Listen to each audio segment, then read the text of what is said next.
Hi students, good morning. Today we are going to learn the second topic, Lifelines of National Economy. Second topic, railway. First topic we will learn about the what are the importance of transport, and the next three types of transport. In the three types of transport, we are looking at land transport now. In the land transport, first we have learned roadway, then second one is railway. Then second one is railway. So railway also very important. We are using the railway for maximum goods.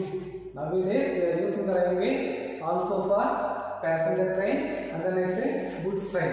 Passenger train and then goods train. Okay. So railway transport is here, or the railway transport is here principal, but the principal mode of transport. Yes. It is available maximum of the places, but some places are not available. This is the principal mode of transport. This is used for as goods transport at the same time passenger. Yes, we are looking. Yes, when we are looking at railway station, railway track, there is a lot of trains are moving. A lot of trains are going in a goods train. First. British government used the train for goods. Then it became passenger. Okay, goods and the passenger train. Nowadays we are using. Yes. Next, now we are using the train for multi-purpose, multiple activity, not a single activity. Yes, we are using the train for business. We are using the train for business. Goods. We are sending the goods to one place to another place for developing our business, developing our economy. Yes, and the next is sightseeing. Yes, we are going to one place to another place. People are moving one place to another. Tourists. There are a lot of tourists who use the train for their travel. Sightseeing. And the next is pilgrimage. So the yathrai poraanga. Okay, koilukku poraanga. Some people are going to temple, some Kasi Rameshwaram, and the next Varanasi. Yes, there are a lot of places, temples, and then transported. Yes, normal transport. So everything we are using for train. Okay, so this is very important. Next, we are using the train more than 150 years. More than 150 years. So the train is very important for development of economy, Indian economy. So 150 years.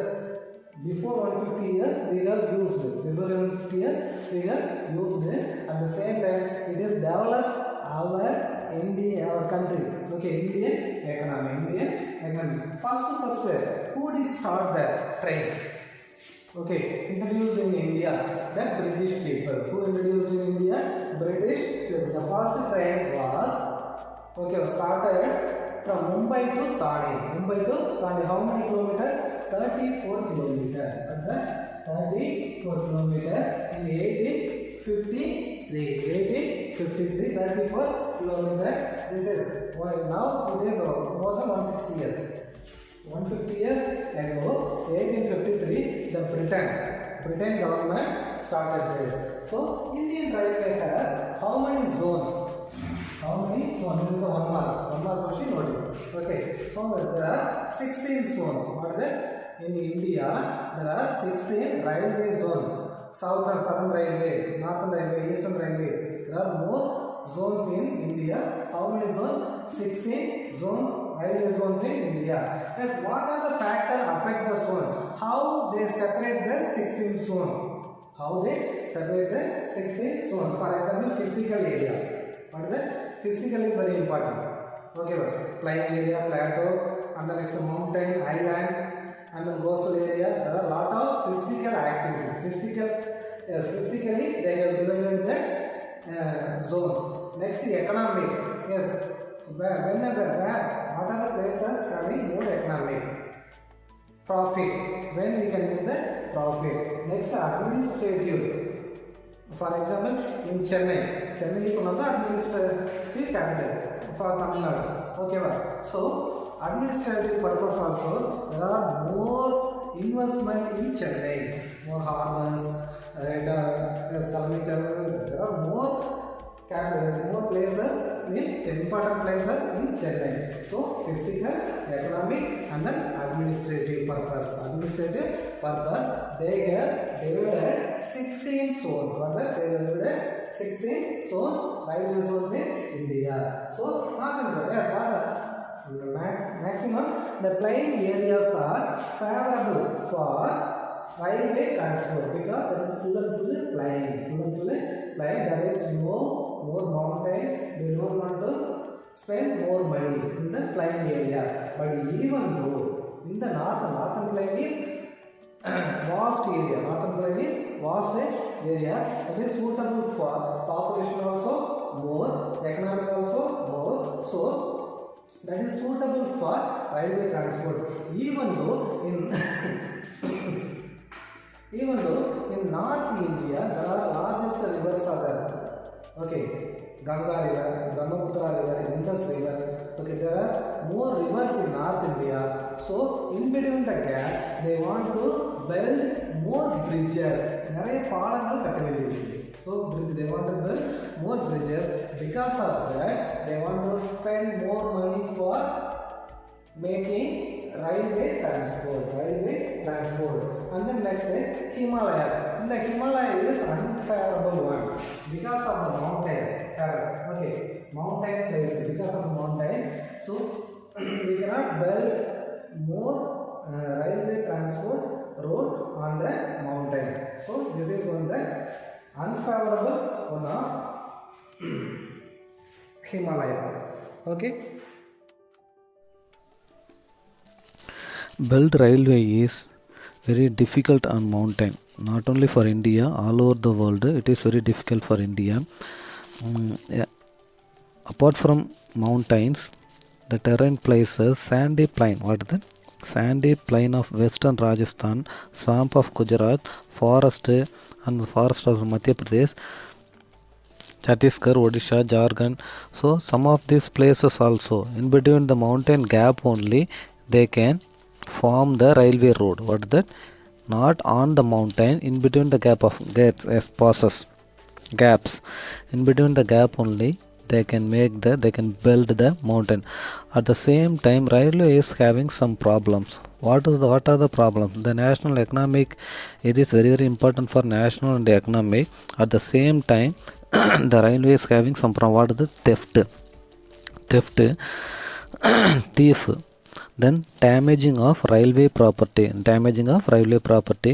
then next they pull the chain and pull the chain in the train and then stop the train.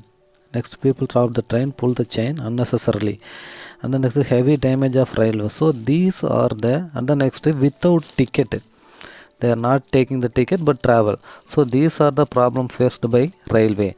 Next transport is pipeline. Transport. Yes, at first we are using the pipeline for water. What is the new role of transport is pipeline? In the past these were used to transport water to cities and industries, but nowadays we are using what the crude oil, petroleum, and the next natural gas, oil, gas field, next refineries, fertilizer factories, big thermal power plant. So from these, for these factories we are using now pipeline. So pipeline also very important for us. You can read it with the detail. There are three major pipeline in India. What are the there are three important pipeline in India, network in India. For example, from oil field Assam to Kanpur, Uttar Pradesh. Assam to Uttar Pradesh, there is one pipeline, first pipeline. So what are the places they have traveled? First Gaugati and Barura and Allahabad. It has branches of some other things also. So you can read everything here. Then from Salya in Gujarat to Punjab. First one Assam to Uttar Pradesh. Second one Gujarat to Punjab. Third one Gujarat to Uttar Pradesh. Gujarat to Assam to Uttar Pradesh. Then Gujarat to Punjab. And the next Gujarat to Uttar Pradesh. So these are three very important pipelines in India. Next, waterways. Waterways is this is one of the ancient one, at the same time cheapest one, slowest one. Cheapest, slowest, and then oldest one. This one is, since ancient period we are using the seafaring countries, so it's seamen sailed far and near. We can use this travel for far travel, long travel. Far means long travel, and near short travel. For both we can use it. This is the cheapest travel. So in inland waterways we are using 14,500 kilometer length, but we are not using all. Only we are using 5,685 kilometer. 5,685 kilometer. They have given some example. First, number one waterway in India, Ganga river between Allahabad and Haldia. How many kilometer? 1,620 kilometer. This is the number one waterway. Then number two waterway, Brahmaputra river between Sadia and Daubri. This is 891 kilometer. Then third one is the West Coast Canal in Kerala, 205 kilometer. As number three waterway. Then fourth one is specified stretches Godavari and Krishna river along with Kakinada. What is that? Kakinada Puducherry stretch of canal. 1,078 kilometer. This is the number four national waterway. Okay, this is the names, not according to the kilometer. First understand that. Specified stretches of river Brahmani along with Matai river delta channel. This is 588 kilometer. This is the number 5 waterway. Number 5. In roadway you have studied. What is that? The highway numbers. Like that, these also numbers not according to the kilometer. Okay, can you understand this? Yes. Next, major seaport. Yes, in 7th standard we have studied this one. 7,516.6 kilometer coastal line dotted with 12 major airport. Seaport. 12 major seaport and 200 notified, not 200, more than 200 also. Yes, 200 notified major and minor, non-major. Okay, minor and intermediate port. So 95% of the export happened, foreign trade happened in the 12 major port. 95% of the export from 12 major port. Balance 5% only the minor 200 port. For example, next, Kandla in Kutch in Gujarat. Kandla Turimugam. Okay, Kandla seaport in Kutch. Yes, Kutch was the first port developed soon after independence to ease volume to raid Mumbai port in the wake of lost Karachi port to Pakistan after the partition. Okay, after separation of India and Pakistan, first we have used Karachi only. After that, Kandla seaport and Mumbai port were famous. Next, another name, Kandla's also known as Kandla's another name is Deen Dayal or the Deen Dayal port. His tidal port is caters to the convenient handling, export to import. Okay, this is very important one. Next, this I am telling now only the important point, not all the point. Note it down. So Mumbai is the biggest port with a spacious, natural and well-sheltered harbor. Yes, now also Mumbai is the biggest port. It is useful for import and export. Okay, with Jawaharlal, the Jawaharlal Nehru port was planned with a view to deconquest the Mumbai port and serve as a hub port for this region. As Marmugava port, next one is Marmugava port is the premier iron ore exporting port. This is the one mark, note it down. So this port accounts for about 50%, or then about 50%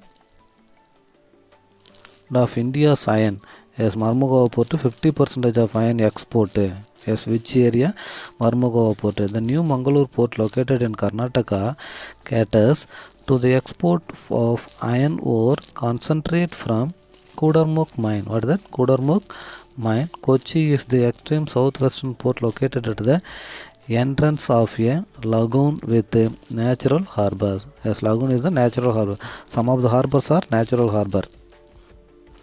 Moving along with the eastern coast, you would see the extreme southeastern north Tuticorin port in Tamil Nadu. Tuticorin port also one of the major port in India. This port has natural harbor and a rich hinterland. Thus, it has flourishing trade handling of a large varieties of cargoes.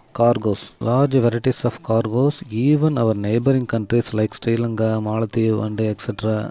They are moving that. The coastal region of India, Chennai is one of the oldest artificial. This is not a natural port. This one is Chennai is the artificial port of the country. It is ranked next to Mumbai term. This is first place is Mumbai, second place is Chennai. Mumbai, in term of volume, trade and cargo, Visakhapatnam is the deepest landlocked and well protected port. Next, after Chennai, Visakhapatnam is the deepest and landlocked. Okay, this port was originally conceived as an outlet for iron ore export. As Marmugao also iron 50% of the iron ore exported here also.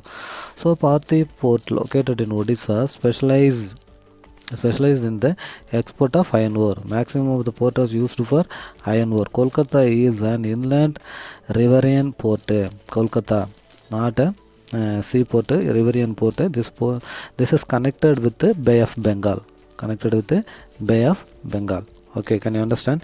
Next, airway.